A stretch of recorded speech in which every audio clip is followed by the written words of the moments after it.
Salut la Pragmateam. Alors on va répondre encore une fois aux haters, une question des haters. Alors comme vous le voyez, Sabrina elle s'occupe des petits lapins. On les a mis en reproduction là, on va attendre une portée. Donc ceux-là ils n'ont pas encore perdu leur couille hein, parce que ils se reproduisent, mais les prochains, quick, c'est pour bouffer. Enfin, la portée qui arrive c'est pour bouffer. Alors oui, pourquoi je vous montre Sabrina après vous avoir montré moi? Parce que y en a certains qui se posent la question, et à juste titre, de pourquoi avant tu disais c'est notre entreprise et aujourd'hui tu dis c'est l'entreprise de ma femme. Et donc j'ai vu un commentaire comme ça, qu'on retrouve toujours hein, tous dans le même milieu, hein, dans les mêmes endroits. Donc c'est un commentaire de Footrack, ou Footrack Factory, qui a réussi l'exploit quand même de se faire bannir des 3 chaînes, tellement... lui il en veut. Il m'en veut parce que c'est plus mon entreprise. Alors on va lui expliquer comment que ça se passe quand même dans le domaine agricole. Alors, au tout début, la première année, nous étions inscrits en exploitant agricole. D'accord? Donc à la MSA, tu t'inscris comme ça, tu as le choix entre exploitant agricole ou cotisant solidaire. D'accord. Donc Sabrina s'est inscrite en exploitant agricole et j'étais conjoint collaborateur. Jusque là ça vous suivez? Conjoint collaborateur, ça veut dire que tu as le droit de travailler avec ton conjoint sans rémunération. Théoriquement, tu n'es pas censé cotiser pour ta retraite, etc. etc. D'accord? Conjoint collaborateur, c'est normalement complètement invisible. Il est là, mais il ne cotise pour rien. Fin de la première année d'exploitation, nous avons reçu une facture de la MSA nous demandant la même somme qu'on avait déjà cotisé. C'est-à-dire que nous, on paye mensuellement, tu vois, on a une cotisation mensuelle. Arrivé en fin d'année, ils nous redemandent la même cotisation, ce qui fait qu'on arrivait à devoir payer 4000 € de MSA. Et la première année, ils ont failli foutre l'entreprise, finalement, en l'air. Ils ont failli nous couler dès la première année. Et ils ont été infoutus de nous expliquer pourquoi. Ils étaient là, oui mais c'est par rapport aux cotisations, par rapport à vos déclarations des années précédentes, etc. etc. Suivant l'assiette et nanani et nanana. Mais on leur a dit c'est pas possible puisqu'on a déjà cotisé mensuellement. Donc comme ils ont failli couler la boîte, avec Sabrina on a dit ok, bon vous savez ce qu'on va faire? Je vais repasser cotisant solidaire. Donc elle est repassée cotisant solidaire. Au début ils ont dit oui mais ça va pas être possible. Sauf que si, parce que non seulement ils nous ont facturé 2 fois pour la même chose, mais en plus ils n'avaient pas pris les bonnes dimensions des terrains. Ils nous avaient dit la parcelle il faut tout déclarer, il faut déclarer 6000 m².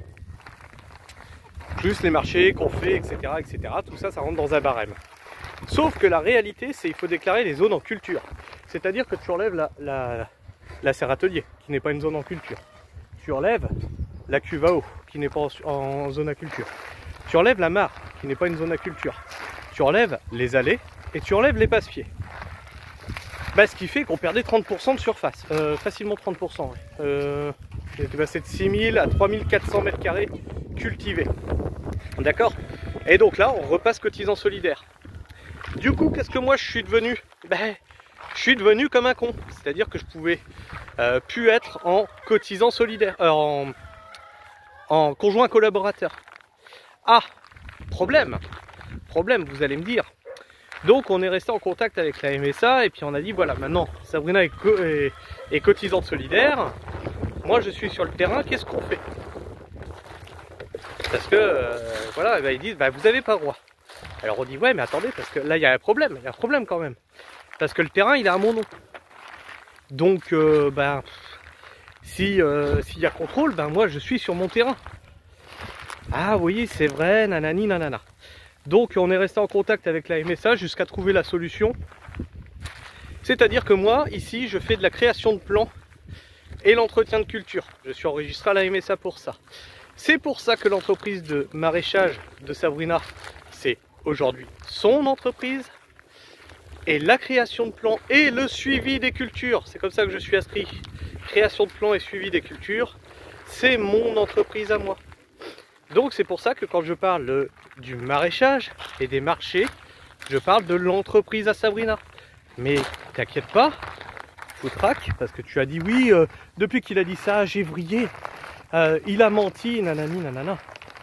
T'inquiète pas, Foutraque, tout est dans les règles. La MSA nous suit, on a bien remis les trucs dans l'ordre. Alors vous allez me dire, mais c'est quoi alors du coup les 4000 € qui vous ont réclamé? Eh bien en fait, là maintenant tu vois, on est sur notre 4e année d'exploitation, et on en a parlé au comptable la dernière fois qu'on l'a vu, et il nous a dit, oh putain les cons. J'étais pas conjoint collaborateur, j'étais collaborateur tout court. C'est-à-dire qu'ils ont facturé mensuellement les cotisations retraite de Sabrina, et ensuite ils ont envoyé mes cotisations à moi. Alors tu vas me dire, dans un sens c'est pas grave parce que j'ai cotisé pour ma retraite, ouais, sauf que nous on avait calculé ce qu'ils nous avaient dit, c'est-à-dire les cotisations de Sabrina. Donc c'est 4000 balles qui auraient pu être la première année réinvesties dans du matériel. Et enfin même moins, parce que on les avait pas les 4000 balles. C'est pour ça que je vous dis, ils ont failli couler la boîte. Donc aujourd'hui Sabrina a sa boîte de maraîchage, j'ai ma boîte de création de plans et de suivi des cultures, et j'en ai une autre pour les vidéos. Eh oui, tout ça, faut les déclarer bien comme il faut. Alors il y en a certains qui, petits rigolos là, qui, ah ben je vais vous envoyer des contrôles, mais envoie. Tu crois qu'on fait ça n'importe comment, pas dans les règles, etc. Mais vous êtes fous, dans l'agriculture t'as intérêt à être plutôt carré. Alors, tout ça vient toujours du même endroit. Étrangement, les haters ont tendance à se réunir toujours au même endroit, toujours ensemble, et on sait d'où ça vient. T'inquiète pas, on sait d'où ça vient, on sait où ils s'organisent. Mais c'est assez rigolo de les voir s'exciter entre eux sans à rien connaître finalement de la réalité, de la finalité des choses. Alors que s'ils posaient les questions, bah tranquillement on leur répondrait, tu vois, comme là je réponds, j'ai rien à cacher, j'ai absolument rien à cacher en fait. Et il y en a un autre, peut être un copain à lui, Mick Animal qui, bah lui c'est même pas un hater, lui il est carrément dans des diffamations complètes. Et il a aussi réussi l'exploit de se faire bannir des 3 chaînes. Et pareil, on le retrouve toujours sur les mêmes endroits. C'est rigolo, c'est rigolo. Alors, aujourd'hui, comme je vous dis, j'ai décidé de faire un format, je réponds à mes haters. Parce que ça sert à rien de laisser des propos comme ça se propager qui sont faux.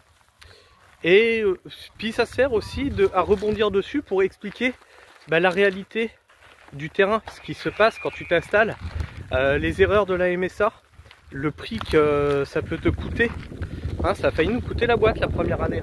Et je ne suis pas le seul maraîcher à avoir subi ce genre d'erreur de la part de la MSA. Après, du coup, quand tu es comme ça, il faut payer. Comme ils ont dit, il faut payer. Bon, tu es comme un con, parce que tu es obligé de payer. D'accord? Donc quand tu dois sortir comme ça 4000 balles que tu n'avais pas prévu, ça te fait bien mal au cul. Heureusement que même la première année, on commençait déjà à dégager un petit peu de bénéfice. Un petit peu, pas beaucoup. Et on a pu payer, je crois que c'était 1200 balles. C'était tout notre bénéfice, première année. On avait travaillé que 6 mois en même temps. Et travaillé que 6 mois plus la mise en place de tout le projet.